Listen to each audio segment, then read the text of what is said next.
नमस्कार दोस्तों, स्वागत है आपका आज के एक नए वीडियो में। और दोस्तों, कल है 1 फरवरी और 1 फरवरी को देश में बजट जारी किए जाते हैं दोस्तों। और इसी बजट में आप लोगों के लिए बहुत बड़ी अपडेट सामने निकल कर के आ रहे हैं दोस्तों। यहाँ पर आप देख पा रहे होंगे दोस्तों कि 1 फरवरी 2026 पेंशन बढ़ोतरी आदेश जारी हो चुके हैं दोस्तों।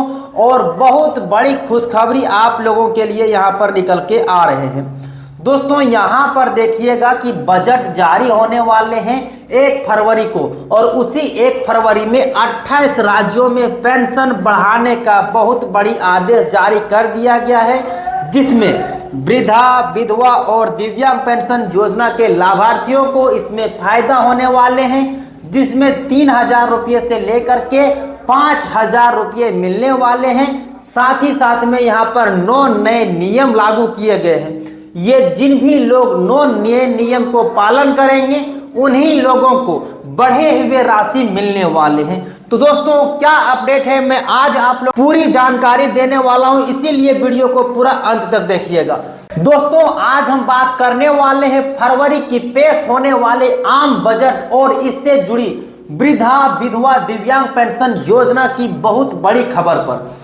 पिछले कुछ दिनों से सोशल मीडिया और यूट्यूब पर यह चर्चाएं तेजी से हो रही हैं। 1 फरवरी से पेंशन पर 9 नए नियम लागू होने वाले हैं और 3,000 से 5,000 रुपये तक पेंशन मिलने वाले हैं। तो आज के इस वीडियो में हम ये जानेंगे क्या सच में बजट में ऐसी घोषणाएं हो सकती है, 9 नए नियम में क्या क्या नियम शामिल होने वाले हैं, किन किन लोगों को इसका सीधा लाभ होने वाले हैं और असल सच्चाई क्या है। वीडियो को पूरा जरूर देखें, क्योंकि अंत में मैं आप लोगों को बताऊंगा कि अगर आप लोगों के पैसे बढ़ करके मिलते हैं तो फिर आप लोगों की पेंशन कब से मिलना स्टार्ट हो जाएंगे। दोस्तों, अगर आप इस YouTube चैनल पर पहली बार आए हैं और अभी तक आपने इस चैनल को सब्सक्राइब नहीं किया है तो चैनल को अभी सब्सक्राइब कर लीजिएगा। साथ ही साथ में आप बेल घंटी को भी प्रेस कर लीजिएगा। दोस्तों, आइए जानते हैं बजट और पेंशन का सीधा कनेक्शन क्या है। तो हर साल 1 फरवरी को देश में आम बजट पेश किया जाता है और इसी बजट में सरकार गरीबों के लिए योजनाएं, बुजुर्गों के लिए सामाजिक सुरक्षा, विधवाओं की और दिव्यांगों के से जुड़ी बहुत बड़े फैसले लेती हैं।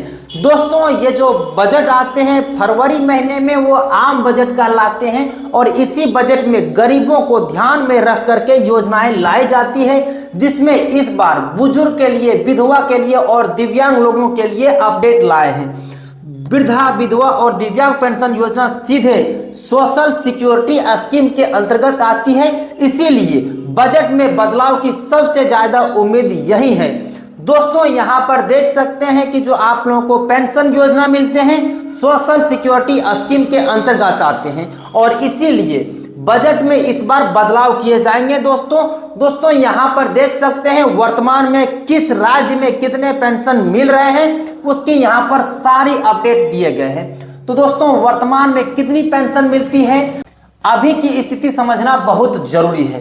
केंद्र सरकार की तरफ से वृद्धा, विधवा और दिव्यांग पेंशन योजना को लेकर के 300 रुपया से लेकर के 500 रुपये के आसपास में दिए जाते हैं। लेकिन दोस्तों, इसकी सटीक जानकारी जहां तक मुझे पता है, मैं जहां तक इस पर रिसर्च किया है, तो केंद्र सरकार की ओर से 200 रुपये सभी राज्यों को दिए जाते हैं। उसके बाद राज्य सरकार अपने से इसमें बढ़ा करके इसमें कुछ राज्यों में 1,000 रुपये दिए जाते हैं, तो कुछ राज्यों में 1,500 रुपये दिए जाते हैं, तो कुछ राज्यों में 2,000 रुपये दिए जाते हैं।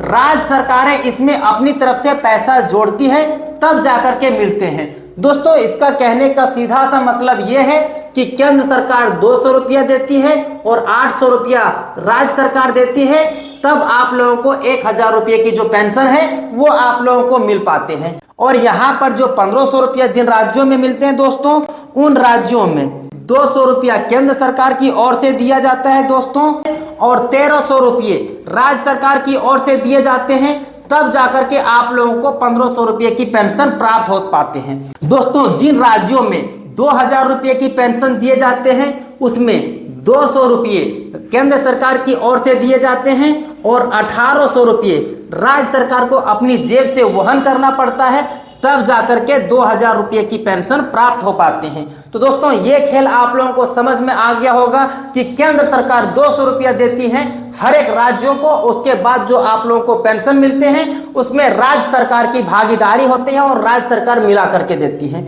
लेकिन दोस्तों 1000, 1500 और 2000 में इस बढ़ती महंगाई से कुछ नहीं होने वाले हैं। इसीलिए यहाँ पर देख सकते हैं लंबे समय से ये मांग उठ रही है कि न्यूनतम पेंशन योजना की जो राशि है वो 3000 रुपये से लेकर के 5000 रुपये के बीच में अगर आप लोगों को इस महंगाई में पेंशन मिलते हैं तब आप लोगों को कुछ हो पाएगा, वरना 1000, 1500 और 2000 में अभी के महंगाई में आप लोगों को कुछ भी नहीं होने वाले हैं। अब दोस्तों सबसे जरूरी बात यहाँ आप लोगों को ध्यान में रखना होगा, और क्या ध्यान में रखना होगा दोस्तों, तो यहाँ पर आप देख सकते हैं 1 फरवरी में क्या संभावित घोषणाएं आ सकती हैं दोस्तों, ये आप लोगों को ध्यान में देना होगा। और 9 नए नियम क्या क्या है उन चीजों को भी यहाँ पर ध्यान देना होगा। पहला नियम दोस्तों, न्यूनतम पेंशन 3000 रुपया, हर एक वृद्धा विधवा दिव्यांग पेंशन योजना को कम से कम 3000 रुपया से लेकर के दोस्तों 5000 रुपये तक बढ़ाने की आशंकाएं हो रही हैं। अब दोस्तों दूसरा नियम देख सकते हैं, कुछ श्रेणियों को 5000 रुपये तक मिल सकते हैं, लेकिन अगर 80 वर्ष से अधिक की बुजुर्ग हैं उनको, और जो गंभीर रूप से दिव्यांग हैं उनको यहाँ पर 5000 रुपये दिए जा सकते हैं। दोस्तों इन्हें 4000 से 5000 रुपये दिए जा सकते हैं। तीसरा, सालाना ऑटोमेटिक बढ़ोतरी, हर साल महंगाई के हिसाब से पेंशन अपने आप बढ़े। चौथा दोस्तों, सभी राज्यों में समान न्यूनतम पेंशन, अब राज्य में फर्क नहीं। दोस्तों यहाँ पर सबसे बड़ी बात है दोस्तों कि जो राज्य में आपने जैसा कि देखा दोस्तों कि कुछ राज्यों में 1000 रुपये मिल रहे हैं, तो कुछ राज्यों में 1500 रुपये मिल रहे हैं, कुछ राज्यों में 2000 रुपये मिल रहे हैं। लेकिन इस बार आप लोगों की सबसे बड़ी मांग है एक राज्य एक पेंशन योजना, जो अभी भिन्न भिन्न है उसे एक तरह से करने की। दोस्तों पांचवा, अगर आपने अपने खाते में डीबीटी को लिंक नहीं किया है तो डीबीटी को लिंक कर लीजिएगा, वरना आप लोगों को ये बढ़ी हुई राशि का पैसा नहीं मिलने वाले हैं। दोस्तों छठा, दस्तावेज प्रक्रिया आसान। अब आप लोगों को अगर न्यू पेंशन योजना के लिए अप्लाई करना चाहते हैं तो उसके लिए प्रोसेस आसान कर दिया गया है। दोस्तों आधार कार्ड, बैंक पासबुक और न्यूनतम बहुत कम कागजों में अब आप लोगों का काम आसान होने वाले हैं। दोस्तों सातवां नियम क्या है, नई उम्र सीमा में ढील, वृद्धा पेंशन योजना जहां 60 साल है वहां पर 55 साल होनी चाहिए। दोस्तों यहां पर ये अपडेट आ रहे हैं। आठवां दोस्तों, दिव्यांगों को विशेष लाभ, मेडिकल सर्टिफिकेट प्रक्रिया आसान, गंभीर दिव्यांगता पर अतिरिक्त राशि। दोस्तों यहाँ पर जो 8वें नियम है दोस्तों वो दिव्यांगों के लिए बहुत बड़ी अपडेट है, क्योंकि दिव्यांगों को हर एक साल दिव्यांग प्रमाण पत्र बनाने पड़ते हैं और सत्यापन करना पड़ता है, जो कि काफी ज्यादा मुश्किलें होती हैं। इसीलिए इस बार इन लोगों के द्वारा ये गुहार लगाई जा रही है कि कम दस्तावेज और बहुत ही आसान प्रक्रिया में दिव्यांग सर्टिफिकेट। दोस्तों नौवां, रुकी हुई पेंशन का समाधान, जिनकी पेंशन बंद है या महीनों से नहीं आए हैं। दोस्तों नौवां मांग जो है वो बहुत अहम है। जिन लोगों को पेंशन बंद हो गया है उनको जहां से बंद हुआ है वहां से जोड़ करके अब तक जितने भी राशि होते हैं उनको दिया जाना चाहिए, और जिनकी पेंशन बंद हो गई है उनकी पेंशन फिर से बहाल की जानी चाहिए। दोस्तों यहाँ पर अब देखिए, अगर ये चीजें आप लोगों पर लागू हो जाते हैं तो आप लोगों को पेंशन कब से मिलना स्टार्ट हो जाते हैं। दोस्तों मान लीजिए अगर आप लोगों को 1 फरवरी को बजट पेश होती है तो फरवरी मार्च में नियम बनते हैं और अप्रैल से नए वित्त वर्ष में अप्रैल महीना से बढ़ी हुई पेंशन खाते में आने लगेंगे। ये दोस्तों बहुत बड़ी अपडेट है, लेकिन अब देखना है कि कल के जो बजट है उसमें आप लोगों के लिए क्या अपडेट आने वाले हैं। दोस्तों कैसा लगा आज का ये वीडियो कमेंट बॉक्स में जरूर बताइएगा। अगर आप लोगों को 3000 से 5000 रुपये की पेंशन मिलती है तो आपको कितनी खुशी होगी कमेंट बॉक्स में जरूर बताइएगा। फिर जो भी आप लोगों के लिए नए बजट आएंगे उस बजट में सारे कुछ चर्चाएं करेंगे कि आप लोगों के लिए क्या बजट में आए हैं। तो दोस्तों आज के लिए इतना ही, फिर मिलते हैं अन्य किसी वीडियो में। तब तक के लिए जय हिंद, अपना ख्याल रखें।